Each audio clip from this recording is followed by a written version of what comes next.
Deus, louvado seja o nome do nosso Senhor e Salvador, Jesus Cristo, aquele que vive e reina para todo sempre.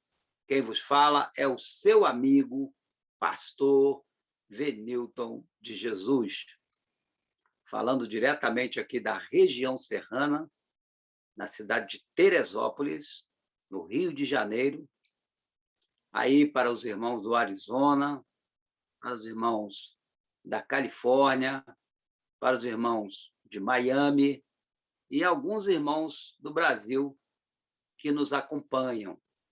E eu quero agradecer a minha querida filha na fé e amiga, pastora Marcela Dias, mulher de Deus, mulher abençoada, por mais esse convite para que possamos comentar e compartilhar a palavra do Senhor. Fiel é a palavra e digna de inteira aceitação. E eu recebi uma inspiração agora, há 3 dias atrás, na madrugada de sexta para sábado, acerca desta palavra que vou compartilhar com vocês. E eu tenho a certeza que Deus vai falar no profundo ao seu coração. O texto da nossa meditação, se você desejar acompanhar na Bíblia, está em Atos dos Apóstolos, capítulo 16, versículos 6 e 7. E o tema é muito sugestivo. Por que o Espírito Santo nos impede de estar ou de pregar em alguns lugares? Vou repetir o tema. Por que o Espírito Santo nos impede de estar ou de pregar em alguns lugares? E eu vou te explicar isso à luz da Bíblia Sagrada. A nossa passagem base é Atos, capítulo 16, versículos 6 e 7. Mas antes, eu quero fazer uma breve oração. Pai, no nome de Jesus Cristo, eu te agradeço por uma vez mais poder estar conectado através da internet. Estaremos também através do YouTube na regravação, para ministrar uma palavra aos irmãos e irmãs do Arizona, da Califórnia, de Flórida, Miami. Pai, no nome de Jesus, e aqueles também do Brasil que estarão conectados, seja do Rio, de São Paulo, seja aqui de Teresópolis, e onde quer que esse estudo chegue através também do YouTube. Que o Senhor possa usar os meus lábios e falar conosco. No nome de Jesus, esta é a minha oração. Amém e amém. Glória a Deus. Então, nós vamos compartilhar agora a palavra e o texto de Atos 16. A pergunta é: por que o Espírito Santo nos impede de estar ou de pregar em alguns lugares? Com certeza, depois dessa palavra, muita coisa vai mudar no seu entendimento, porque tudo tem o tempo de Deus, tudo tem a hora de Deus, tudo tem a vontade de Deus, que é soberana e que sempre vai prevalecer. E o texto base para esse estudo está em Atos dos Apóstolos, capítulo 16, versículos 6 e 7. Paulo e Silas estavam iniciando uma jornada missionária. E está escrito assim na Bíblia Sagrada. E percorrendo a região frígio-gálata, ou a Galácia, tendo sido impedidos pelo Espírito Santo de pregar a palavra na Ásia. Nós estamos falando aí da Ásia Romana, do ano 66 depois de Cristo. Hoje seria a Turquia. Então, Paulo tentava pregar a palavra na Ásia, mas diz que ele e Silas, eles foram impedidos pelo Espírito Santo de pregar a palavra no território da Ásia Romana, que seria hoje a Turquia. Defrontando Mísia, uma segunda localidade, que era um pouco mais a nordeste da Galácia. Então, defrontando com Mícia, era uma outra cidade, ou território, ou polis, ou cidade-estado, tentavam ir para Bitínia, mas o Espírito de Jesus não o permitiu. E lendo esse texto, eu comecei a me perguntar por que o Espírito Santo nos impede de estar e de pregar em alguns lugares. Com certeza, Deus não faz acepção de pessoas, mas em relação a estar, a pregar ou a nos movimentar, a nossa preocupação é de que estejamos no centro da vontade de Deus, porque a vontade de Deus é boa, agradável e perfeita. Mas naquele primeiro momento, Paulo e Silas não estavam entendendo o porquê desse impedimento, porque a motivação era nobre. Eles estavam tentando pregar a palavra de Deus na Ásia Romana e também na Bitínia, mas o Espírito Santo, o Espírito de Jesus, ou o Espírito Santo, não permitiu. E a pergunta é, por que o Espírito Santo não permitiu que Paulo e Silas fossem a esses dois locais para pregarem a palavra de Deus? Porque naquele momento, Deus tinha uma outra geografia, tinha um outro território para Paulo e Silas, que era a Europa. Começava ali, na agenda de Deus, começava ali a missão Europa. E o homem ou as pessoas que Deus escolheu, sendo Paulo o líder, para desbravar a Europa, foi Paulo e Silas. E aí aconteceu algo, e está nesse mesmo capítulo de Atos dos Apóstolos 16, versículo 9. Diz assim: à noite sobreveio a Paulo uma visão, na qual um varão macedônio, ou alguém natural da Macedônia, hoje a Europa, e ali no sul da Grécia, estava em pé, isso na visão, e nos rogava, dizendo: passa a Macedônia e nos ajuda. Então, você veja que Paulo e Silas tentavam ir para Mícia e para Bitínia, o Espírito de Jesus não permitiu, e à noite, Paulo, no verso 9, de Atos 16, 9, teve uma visão onde um varão, um homem da Macedônia, dentro da visão, lhe rogava: passa a Macedônia e nos ajuda.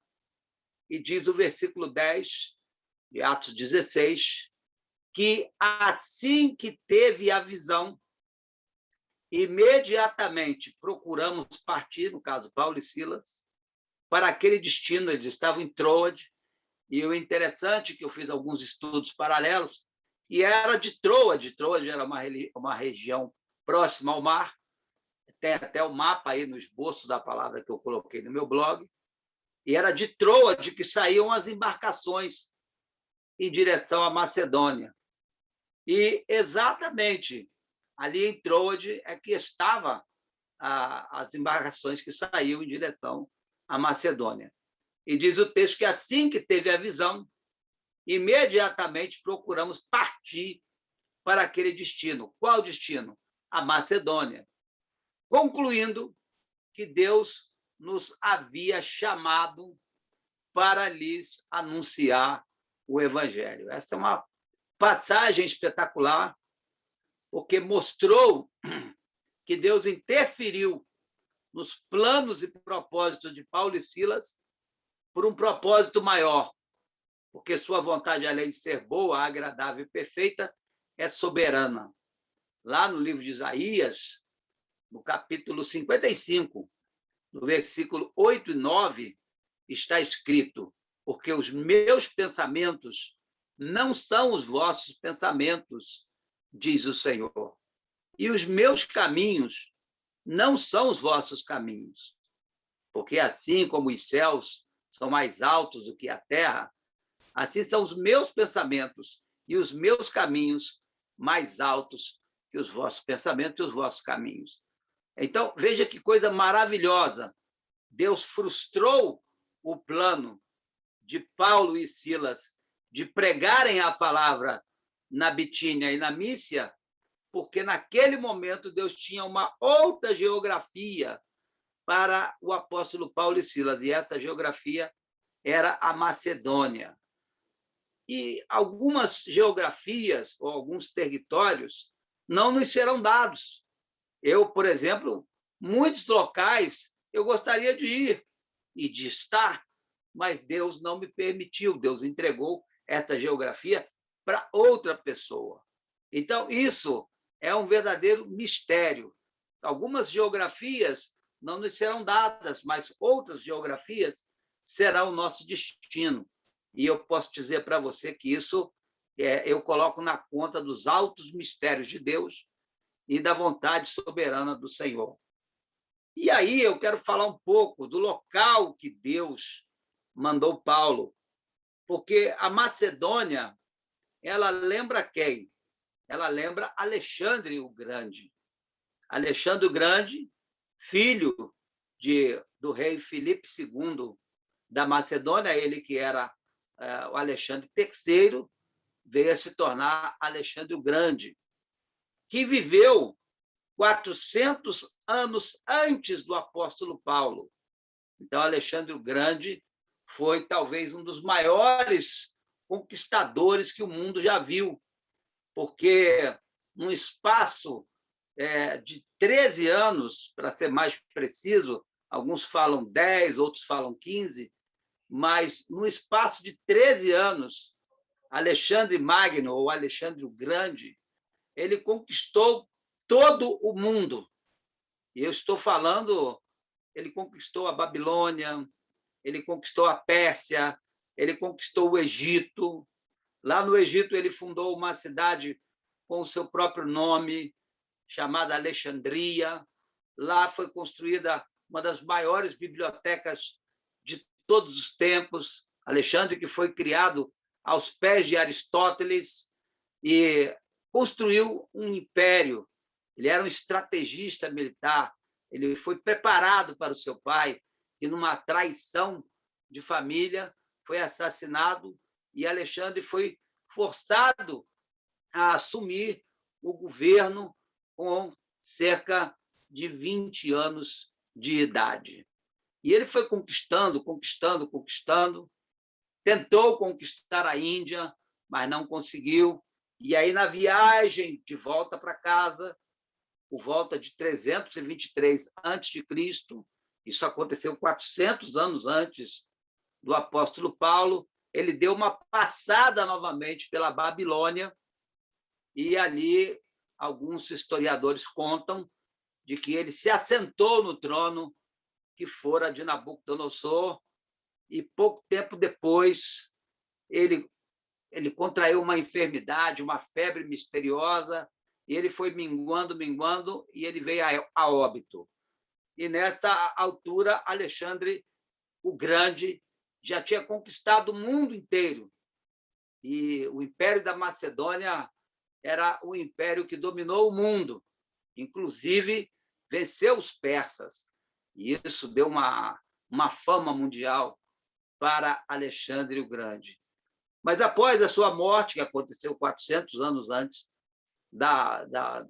do ministério do apóstolo Paulo, a Macedônia se dividiu, e nos dias do apóstolo Paulo, a Macedônia era um território limitado, porque já nos dias do apóstolo Paulo, Roma é que estava no comando. Mas para você ter uma ideia, que Alexandre o Grande ele serviu de inspiração para César, para que ele implantasse o grande Império Romano. Mas, nos dias do apóstolo Paulo, a Macedônia era uma colônia de Roma, era uma polis, era uma cidade-estado, mas que estava sob o domínio de Roma. Mas uma polis, ou uma cidade ainda muito influente por causa da língua, por causa dos costumes do mundo grego, porque Alexandre não só conquistou territórios, mas ele implantou uma filosofia, a língua grega ela era falada em todo o Império Romano, enfim, então a Macedônia ainda era um território muito influente. Então, o Espírito Santo, ele diz para Paulo e para Silas, para que eles pudessem ir para a Macedônia, porque Deus queria começar algo ali que Paulo mesmo não sabia, mas ele foi obediente. Ele logo partiu de Troade, de onde saíam as embarcações para a Macedônia, e ele, então, começa a anunciar o evangelho. Lembrando que ali na Macedônia estavam as cidades de Neápolis, que foi a primeira cidade onde Paulo e Silas chegaram. Ali estava a cidade de Filipos, onde o apóstolo Paulo viveu aquela cena tremenda de Atos 16 com o carcereiro, não é? Carcereiro de Filipos. Ali também na Macedônia estava Colossos, ali estava Anfípolis, ali estava Tessalônica, Bereia. Você se lembra que os bereanos eram aqueles que, quando Paulo pregava a palavra, eles iam conferir para ver se estava de acordo com as Escrituras. Então, quantas cidades Paulo tocou? Então, olha, Neápolis, Filipos, Colosso, Anfílopes, Tessalônica, Bereia e tantas outras cidades. Então, a porta da Europa estava ali. Então, aquela visão que Paulo teve do varão macedônio era, na verdade, a chamada de Deus para que o evangelho chegasse a todo mundo greco-romano, a partir do apóstolo Paulo e Silas, que foi o seu companheiro. Paulo foi o grande desbravador da Europa, e o evangelho chegou até mim, chegou até você, por causa da iniciativa do apóstolo Paulo, porque lá em Romanos, capítulo 15, versículo 20 e 21, Romanos 15, 20 e 21, mostra que a motivação do apóstolo Paulo era pregar o evangelho aonde Cristo não havia sido anunciado. Paulo não tinha muita paciência para pregar para crente. Então, quando ele estava entre os judeus, ele arrumou muitas dificuldades, até que lá em Atos 13, ele entendeu que a sua chamada era para os gentios. E essa foi a segunda viagem missionária do apóstolo Paulo, Atos 16, inclusive no esboço que está no meu blog, no blog do pastor Venilton, temos lá o mapa do que foi a segunda viagem missionária do apóstolo Paulo. Mas aqui, em Atos 16, nós temos o divisor de águas, quando Paulo recebe o entendimento que ele deveria ir para a Macedônia. O interessante que eu entendi nesta passagem é que milagres, às vezes, envolvem a geografia certa. Deixa eu explicar para você entender. O homem certo ou a mulher certa na terra errada não darão certo. Vou repetir. O homem ou a mulher certa ou certa na terra errada não dará certo. Eu vou citar, por exemplo, o exemplo duas vezes. Eu vou citar o exemplo de Noemi. Então, Noemi era de Belém, ou Bet-Helen, a casa do pão. E ela e seu marido Elimeleque, cujo nome Elimeleque significa Deus é meu rei, saíram de Belém, ou Bet-Helen, ou a casa do pão, e foram para Moabe, que era um local de idolatria, que era um local de aridez, de escassez, aonde o povo não conhecia o Senhor. E eles saíram de Belém, da geografia certa, e eles foram para Moabe. E quando chegaram em Moabe, lá estiveram por 10 anos. Noemi, a mulher certa, na terra errada não dará certo. E ali na terra de Moabe, ela perdeu o marido, e Elimeleque quer dizer Deus é meu rei, e ela perdeu os seus 2 filhos, Malom e Quilion. E ela ficou viúva, sem o seu marido, e ela ficou sem os seus 2 filhos, totalmente desamparada. Pela graça de Deus, uma de suas noras, chamada Ruth, cujo nome quer dizer amiga, a segunda nora se chamava Orfa, quer dizer, aquela que dá as costas. Então, Ruth se apegou a Noemi pelo amor, pela amizade, e ela então volta para Belém. Noemi entendeu que ela deveria voltar para Belém, e ela volta de Moabe para Belém, a casa do pão, trazendo apenas a sua nora. E ali Deus restaura a sua vida completamente através de sua nora Ruth, que se casou com Boaz, lá em Belém, e que de Boaz e Ruth nasceu um filho chamado Obed, de Obed nasceu Jessé, de Jessé nasceu Davi, de Davi nasceu Jesus. Então, a restauração de Noemi, ela aconteceu do lugar que ela nunca deveria ter saído, ou seja, de Belém, da casa do pão. Então, o homem certo na terra errada não dará certo. Então, alguns milagres, eles são geográficos. Isso é uma coisa que não dá para te explicar assim, mas eu já estive em locais que eu não deveria ter estado, porque fui apressado, porque não pedi a direção de Deus e acabei me frustrando, tendo prejuízos financeiros e acabei tendo sérios aborrecimentos. Então, nós precisamos, antes de partir para algum local, nós precisamos buscar a direção de Deus. Você veja que Paulo e Silas tentavam pregar o evangelho na Bitínia e na Mícia, no Atos 16, 6 e 7. Mas o Espírito de Jesus não o permitiu. E aí, à noite, com certeza Paulo estava orando, aparece o varão macedônio e disse: passa para a Macedônia e nos ajuda. E ali na Macedônia estava o grande milagre na vida do apóstolo Paulo, né? A igreja de Filipos, ou os filipenses, Colossos, ou os colossenses, Tessalônica, que é uma das igrejas mais maravilhosas do Novo Testamento. Ali estava Bereia, e os bereanos eram aqueles que conferiam as escrituras para saber se o que Paulo estava pregando era verdade. E ali foi uma verdadeira revolução, porque toda a Ásia romana, Paulo também chegou a Éfeso, eles disputaram a palavra de Deus, tudo porque Paulo soube ouvir a voz de Deus. Então, eu quero dar um testemunho sobre a minha vida. No finalzinho do ano de 2013, eu recebi um convite para estar em Gana, na África.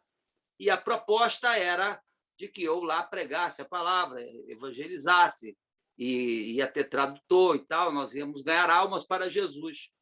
E tudo foi combinado, foi o pastor de lá, que eu prefiro não citar o nome, fez cartazes e tal, alugou espaço, e, por razões que eu desconheço, ele não mandou a passagem, não confirmou nada daquilo que ele havia tratado. E eu acabei não chegando em Gana. E na minha agenda, em relação a Gana, está escrito viagem não realizada. E logo no início de 2014, eu comecei a receber insistentes chamados da Índia, como se fosse o varão macedônio, né? Pastor lá da Índia, que eu não conhecia, nunca tinha visto, me conheceu através do blog do pastor Venilton, e ele começou a me chamar de uma cidade chamada Guru Al-Sahar, na divisa com o Paquistão. E eu, num primeiro momento, achava de que era um guru que estava querendo falar comigo, alguma coisa sobre o hinduísmo. Eu não estava ali, naquele momento, muito interessado em falar com alguém ligado ao hinduísmo, tratar essas questões. Mas a verdade é que era o nome da cidade, era Guru Al-Sahar.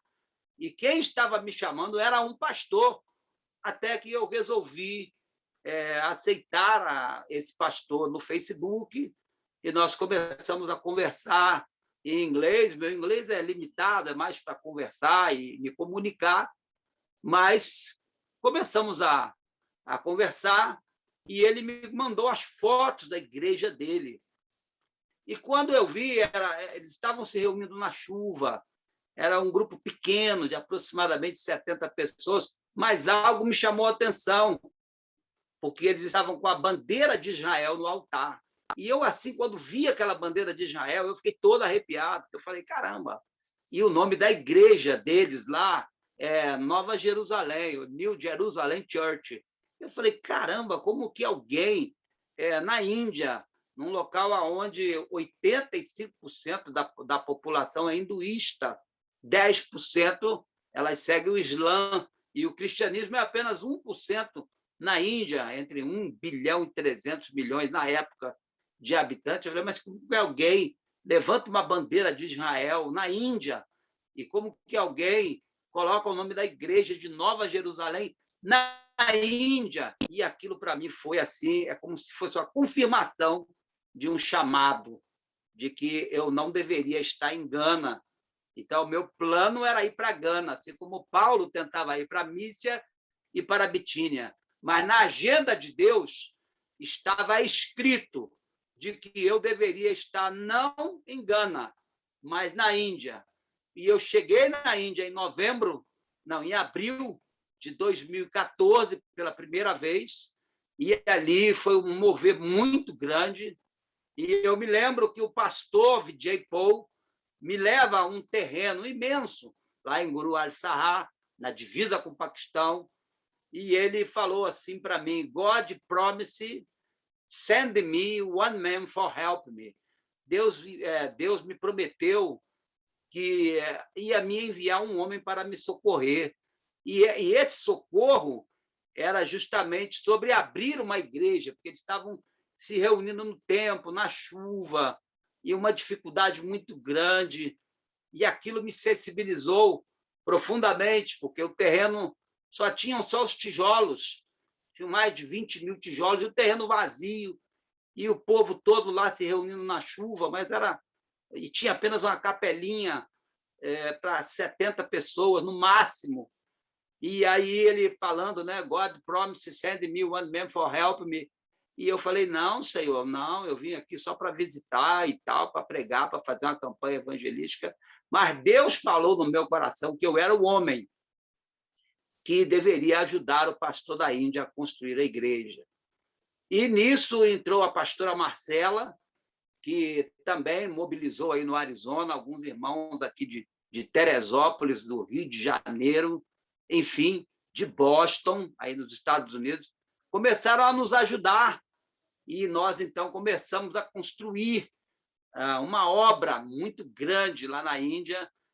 Foi erguido um prédio de 3 andares entre os anos de 2014, 2015 e 2016. Na verdade, no final de 2015, eles já estavam se reunindo no local, sem porta, sem janela. Nisso, eu tive um AVC, um derrame, em maio de 2016, e, na verdade, 30 de abril de 2016, e eu tive que adiar a minha ida à Índia para o mês de novembro de 2016. E lá chegamos pela segunda vez, aí já levei um tradutor, já foi um outro pastor comigo, e nós também, com a ajuda da pastora Marcela, e através aí do Arizona, a irmã amiga Silvana Tomás, amiga da pastora Marcela, fez a tradução do meu livro, O Espírito Santo, Eu e Você, aí ficou The Holy Spirit, You and I, e nós traduzimos o livro, porque lá na Índia eles falam o inglês, falam o hindi e falam o inglês. E nós traduzimos o meu livro do Espírito Santo, o prefácio da pastora Marcela, e levamos esse livro em inglês para doarmos para os pastores e para a liderança da Índia. Bom, em resumo, hoje, 2021, a Igreja da Índia já está com mais de 1.000 pessoas, eles já têm dezenas de congregações e células ou grupos familiares, às centenas. E eu, quando olho para trás, eu vejo como a vontade de Deus é boa, agradável, perfeita e soberana. Deus, às vezes, frustra determinados roteiros, determinados planos que temos para estabelecer outro.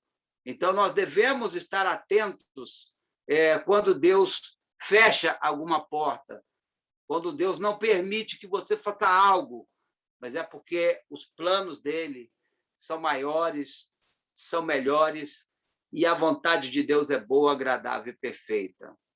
No livro de Provérbios, no capítulo 16, e no versículo de número 1, está escrito assim: o coração do homem faz planos. Pastor Venilto faz planos. Pastora Marcela faz planos. Cada um dos irmãos e irmãs, seja do Arizona, seja da Califórnia, seja de Miami, aí na Flórida, seja de Teresópolis, São Paulo, Nova York, onde quer que estejamos, através dessa palavra, nós fazemos planos. A todo momento nós estamos fazendo planos. Mas, Provérbios 16:1, a resposta certa dos lábios vem do Senhor. Então, em relação à vontade de Deus, nós não podemos fazer nada de maneira apressada. Agora mesmo, antes de ministrar para vocês, eu estava fazendo um gabinete com um pastor aqui de Nova Iguaçu, no Rio de Janeiro. E este homem, ele conversando comigo, falou, não, porque comecei uma igreja com outro pastor, não orei a Deus, não pedi a direção a Deus, veio a pandemia, agora nós vamos ter que fechar a igreja. Eu não sei o que eu faço. E aí eu estava dando alguns conselhos para ele, mas logo a conclusão inicial foi de que houve precipitação naquilo que eles estavam fazendo. Então, demore-se em oração para saber qual é a vontade de Deus, qual é a geografia correta para a sua vida. Olha, existem decisões como mudar, como casar, não é? Como parcerias para negócios em relação a empresas, a ministério. Existem coisas que elas vão dar um destino na nossa vida. Então, nós precisamos de orar, de jejuar, de esperar Deus dar uma palavra, de pedir confirmação na palavra de Deus, porque eu mesmo já estive em locais que eu não deveria estar, já abri igrejas que eu não deveria abrir, eu já ordenei pastores que eu não deveria ordenar, mas porque na ânsia de fazer, na ânsia de querer realizar a obra de Deus, muitas vezes a gente se precipita. Então, o coração do homem faz planos, mas a resposta certa vem do Senhor.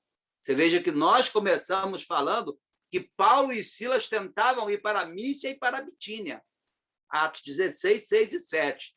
E o Espírito Santo não permitiu. Mas pregar a palavra na Mísia e na Bitínia era algo justo? Era algo justo. Mas naquele momento, a geografia certa para o apóstolo Paulo era a Macedônia, era a Europa. Então, Deus precisava do apóstolo Paulo lá na Macedônia, e por isso Deus frustrou os planos. Então, com relação à vontade de Deus, nós precisamos esperar Deus falar e ter as confirmações e ter os sinais. Lá no livro de Isaías, no capítulo 30, e no versículo 21, tem algo maravilhoso, que diz assim, olha, quando te desviares para a direita, ou quando te desviares para a esquerda, os teus ouvidos ouvirão uma voz. Este é o caminho, andai por ele. Isaías 30, 21. Quando te desviares para a direita ou para a esquerda, os teus ouvidos ouvirão uma voz. Que voz? A voz de Deus. Este é o caminho, andai por ele. Desde que estejamos orando, jejuando, dando um tempo para Deus falar. Porque todas as vezes que você estiver em lugares que Deus não te enviou, o resultado vai ser frustração, aborrecimentos e até prejuízos financeiros. E olha, eu estou te dando esse conselho de graça, porque eu mesmo, por querer fazer, pela ânsia de fazer, muitas vezes já estive em lugares que Deus não me enviou. Então, você veja que eu me preparei para estar em Gana. Ficou tudo apalavrado, mas eles não mandaram a passagem, não mandaram hotel, não mandaram carta. E eu falei, caramba, mas eles confirmaram, mas não estão honrando. E, no final, eu acabo recebendo um contato da Índia e Deus, então, fala comigo. Eu quero você na Índia.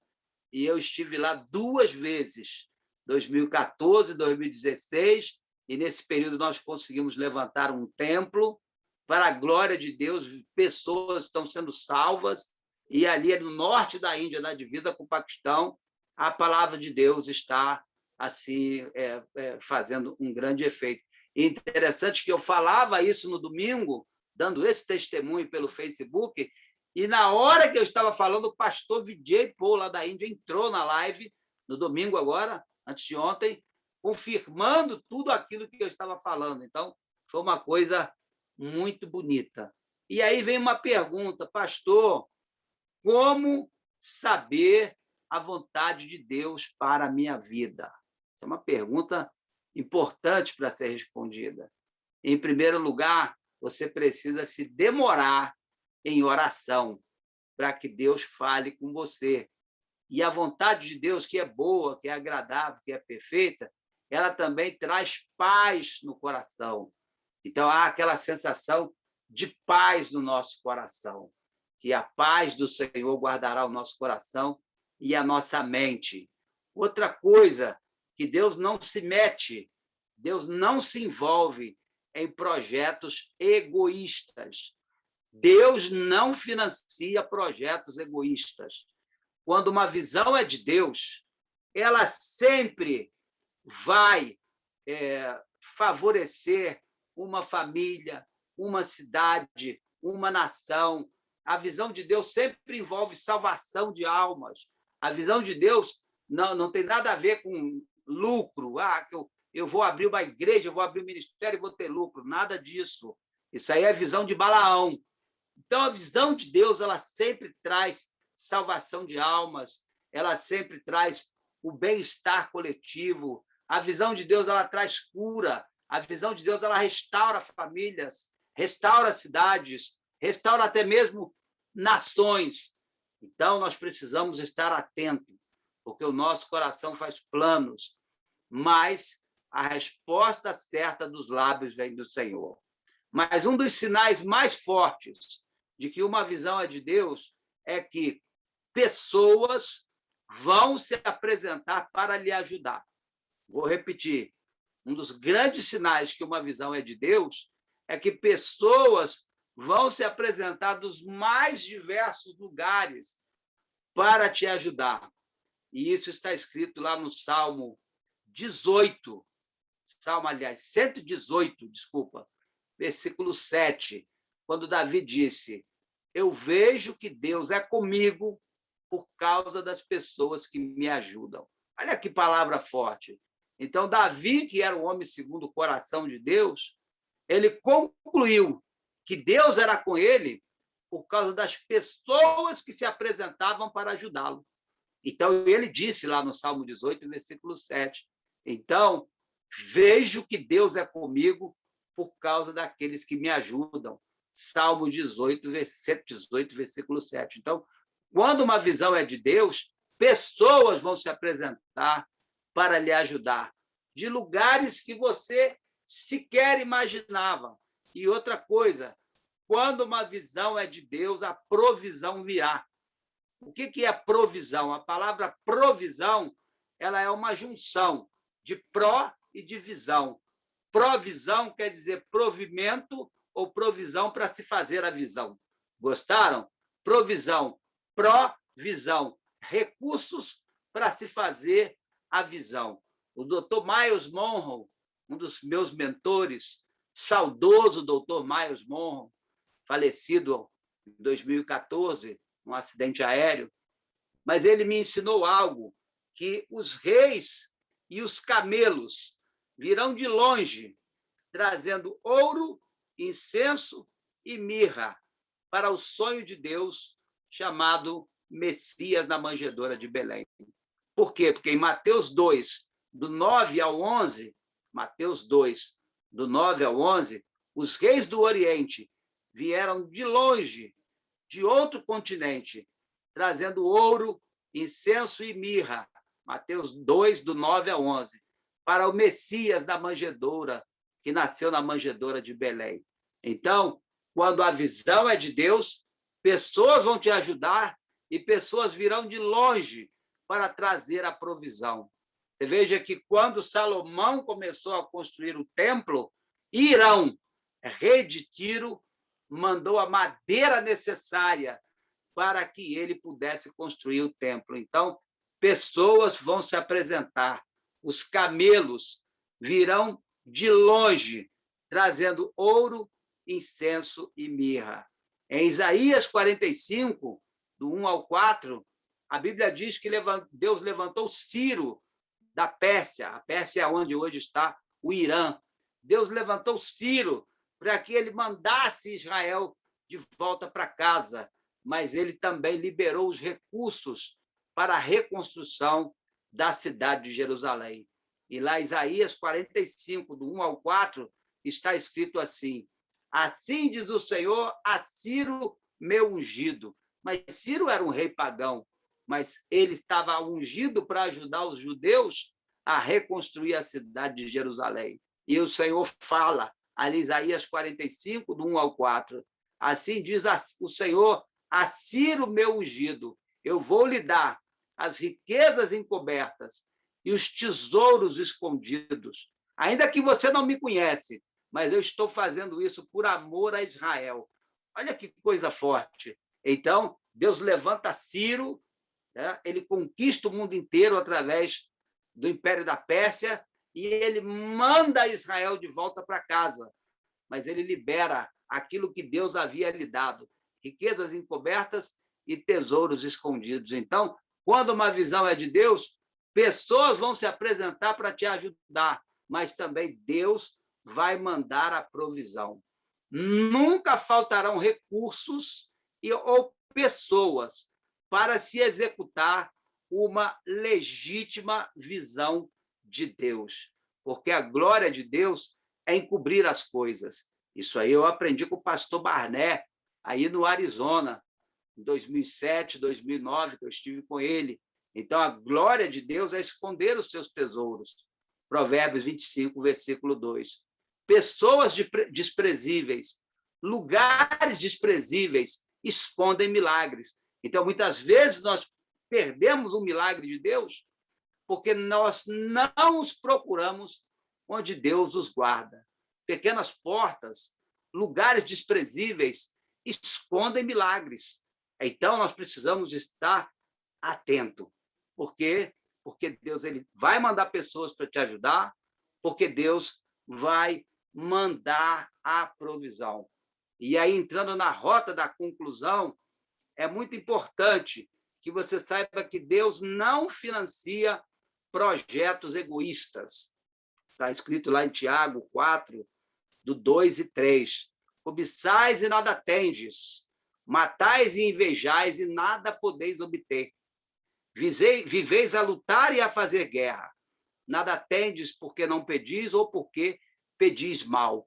Então, uma pessoa, quando pede mal, quando ela acha que Deus vai financiar projetos egoístas, ela nada recebe do Senhor. Mas precisamos procurar, acima de tudo, a vontade de Deus, que é boa, que é agradável, que é perfeita. Mas fazermos aquela oração de Moisés. Qual foi a oração de Moisés? Está lá em Êxodo, capítulo 33, versículo 15. Essa é uma das orações da minha vida. Êxodo 33, versículo 15. Se a tua presença não vai comigo, não me faça sair desse lugar. Então, está pensando em mudar de casa? Se a tua presença não vai comigo, eu não quero mudar de casa. Está pensando em mudar de emprego? Se a tua presença não vai comigo, eu não quero mudar de emprego. Está pensando em mudar de país?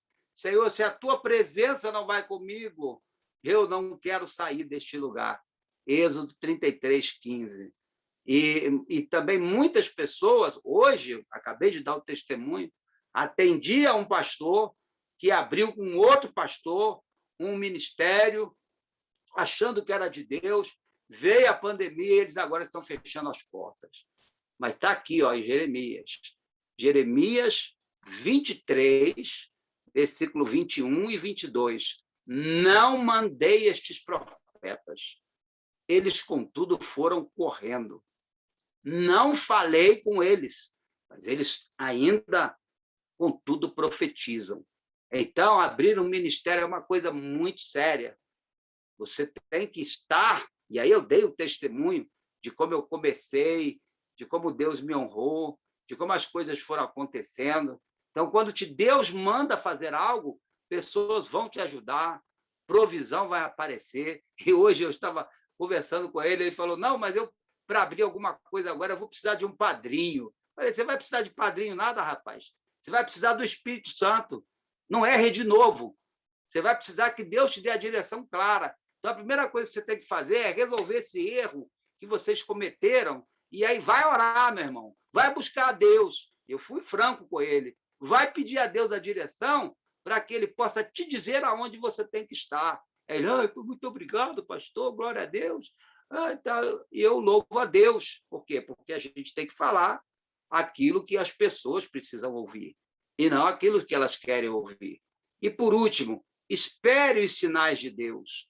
Né? Aguarde Deus confirmar os seus planos, os seus projetos, porque se você buscar a Deus com sinceridade, Deus vai te mostrar. Isaías 30, 21, quando te desviares para a direita ou para a esquerda, os teus ouvidos ouvirão uma voz.